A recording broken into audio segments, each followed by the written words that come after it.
dengan NIM 2508 1020 1189.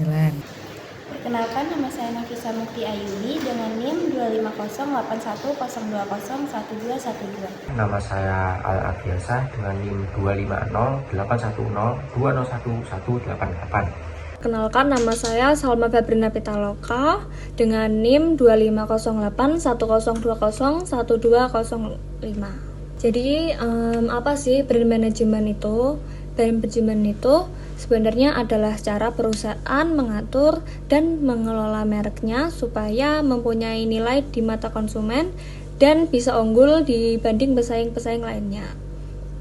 Jadi brand management itu seperti mengurus atau merawat nama baik sebuah merek, mulai dari gimana merek itu terlihat, bagaimana cara berbicara kepada konsumen, sampai bagaimana pesan yang ingin ditanamkan. Tujuannya yaitu orang percaya dan merasa cocok, sampai akhirnya memilih merek tersebut dibanding merek-merek yang lain.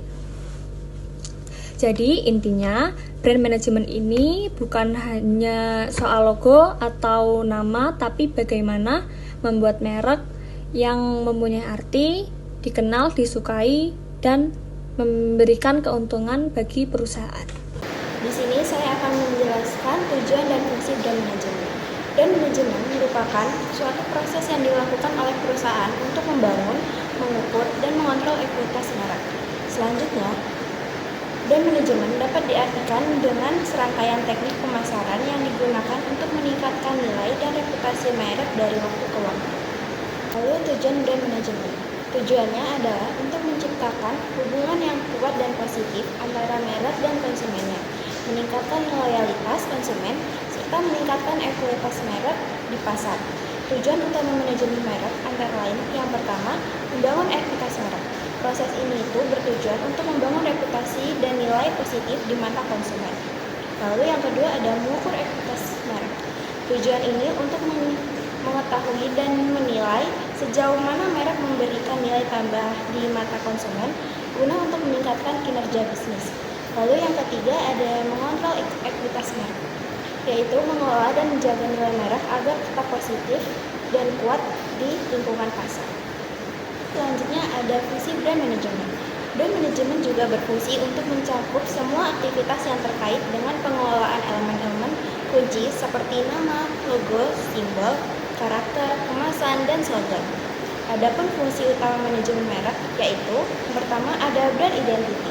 Brand identity mencakup semua elemen visual dan verbal yang membedakan semua merek dari yang lain. Elemen ini mencakup nama, logo, slogan, desain, kemasan, dan warna. Elemen ini membantu menciptakan kesan pertama yang kuat di benak konsumen.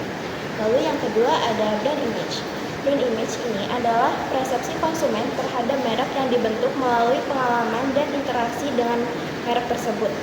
Elemen ini juga mencakup citra perusahaan, citra pengguna, dan citra produk. Lalu yang ketiga ada brand equity.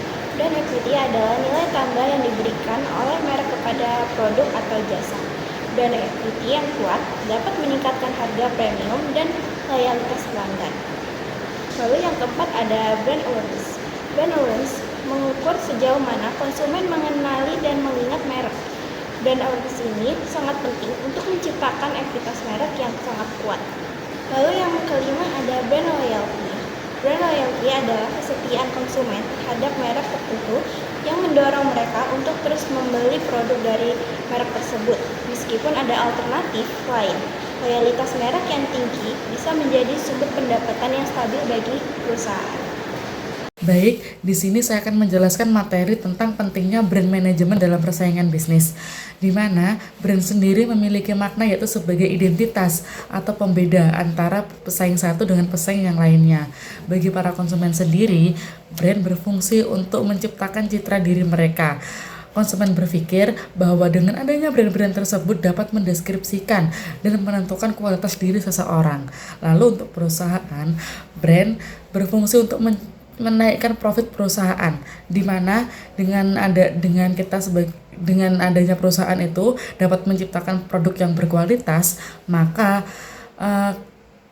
para konsumen akan percaya dengan perusahaan tersebut. Jadi tidak hanya dengan kata-kata, tapi perusahaannya dapat memenuhi ekspektasi konsumen dengan menciptakan produk-produk yang berkualitas dengan kualitas yang baik, maka konsumen akan percaya terhadap perusahaan ini. Bentuk kepercayaan konsumen itu dengan membeli produk-produk dari perusahaan tersebut secara terus-menerus. Lalu di sini dalam manajemen merek itu tersusun atas 4 langkah, di mana yang pertama ada meningkatkan rencana merek, di mana kita harus paham betul tentang apa yang akan kita tonjolkan di dalam produk kita. Lalu yang kedua yaitu tentang meningkatkan pemasaran merek, yaitu dengan membangun image yang baik dan menciptakan kualitas produk yang berkualitas. Maka dengan dua hal tersebut produk kita akan dapat bersaing di dunia pasar.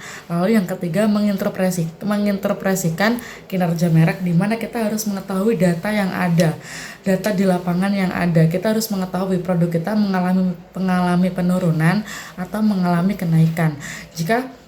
Jika kita mengetahui hal tersebut, maka kita akan tahu strategi apa yang akan kita gunakan untuk menjalankan produk tersebut di dunia pasar. Lalu yang keempat yaitu mempertahankan ekuitas merek, di mana kita harus benar-benar menjaga eksistensi kita, menjaga kualitas produk kita agar tetap bersaing di dunia pasar yang semakin ketat ini. Sekian penjelasan dari saya. Terima kasih. Di sini saya akan menjelaskan tentang pengaruh brand awareness terhadap pembelian konsumen. Dalam istilah pemasaran, brand awareness adalah istilah yang mengacu pada kesadaran konsumen untuk mengenali atau mengingat terhadap suatu merek produk yang mereka akan beli. Menurut Keller, dalam bukunya tahun 2019 menjelaskan bahwa kesadaran merek merupakan kemampuan konsumen dalam mengenali dan mengingat merek, termasuk elemen seperti nama, gambar, gaya, dan logo. Berikut beberapa pengaruh kesadaran merek terhadap pembelian konsumen. Yang pertama yaitu berperan dalam tahap pencarian informasi. Pada tahap pencarian informasi, brand awareness menjadi faktor penting karena konsumen cenderung mencari dan mempertimbangkan merek yang sudah mereka kenal terlebih dahulu. Yang kedua yaitu daftar pertimbangan konsumen. Merek dengan tingkat kesadaran yang tinggi bagi konsumen memiliki peluang lebih besar untuk masuk ke dalam daftar pertimbangan mereka. Hal ini dalam pemasaran biasa disebut advocate set, yaitu jika suatu merek tidak dikenal maka kemungkinan untuk dipilih menjadi sangat kecil. Dan yang ketiga yaitu meningkatkan persepsi positif. Tingkat familiaritas terhadap suatu merek dapat membentuk persepsi positif di benak konsumen. Nah, hal ini dapat menciptakan rasa aman dan kepercayaan sehingga konsumen lebih yakin dan mengambil keputusan pembelian. Keempat yaitu mengurangi persepsi resiko pembelian.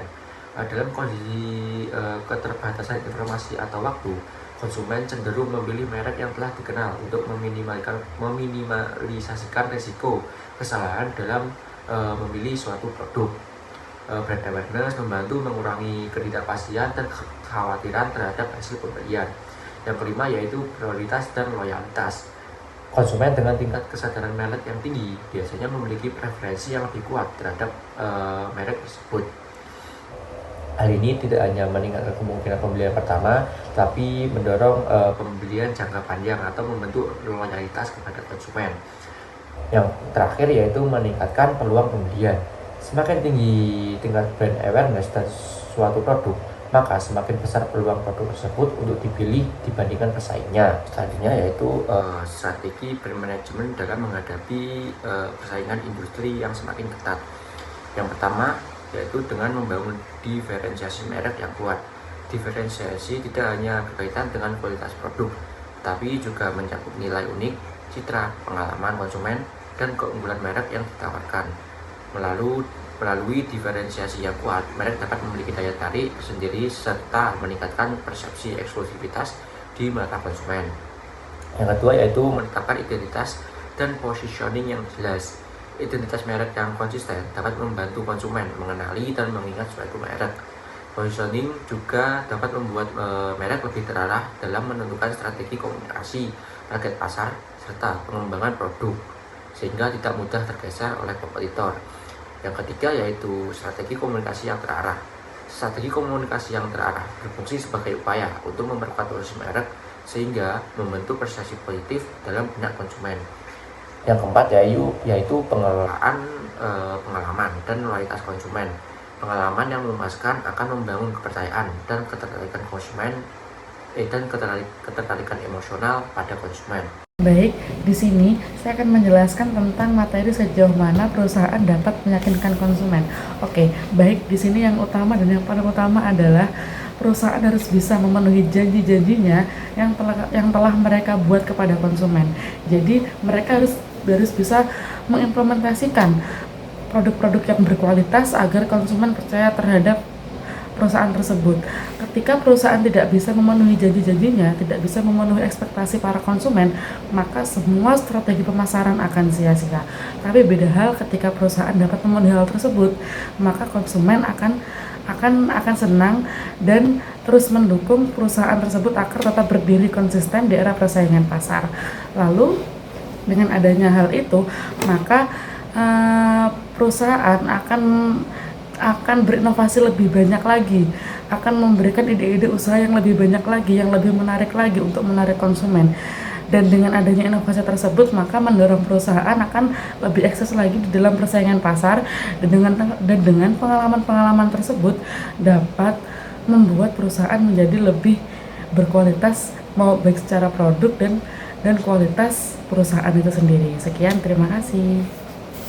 Berikutnya strategi yang dilakukan brand positioning atau posisi merek. Brand positioning bertujuan menempatkan merek di benak konsumen secara unik dan berbeda dari pesaing lainnya. Untuk mencapainya, perusahaan perlu menerapkan beberapa strategi utama, yaitu yang pertama ada inovasi. Inovasi ini digunakan untuk mengembangkan produk sesuai kebutuhan dan perkembangan zaman agar mampu bersaing dan memenuhi keinginan pelanggan. Yang kedua ada identitas merek. Identitas merek sendiri ini membangun kesan dan citra yang jelas serta konsisten agar merek mudah dikenali dan diingat oleh para konsumen. Yang ketiga ada analisis pasar, yaitu untuk menganalisis persaingan untuk menemukan keunggulan dibanding kompetitor dan memenangkan pelanggan. Yang keempat, ada komunikasi merek untuk menyampaikan pesan merek secara efektif untuk membangun kesadaran dan hubungan dengan konsumen. Yang kelima, ada promosi. Promosi ini itu digunakan untuk memanfaatkan media sosial atau platform digital untuk memperkuat brand serta berinteraksi langsung dengan konsumen. Dan yang terakhir ada evaluasi merek, yaitu untuk mengukur finansial dan nilai merek guna mengetahui keberhasilan strategi serta melakukan perbaikan yang diperlukan. Jadi, strategi brand positioning ini dapat membantu perusahaan untuk menciptakan merek yang kuat, relevan, dan kompetitif di pasar.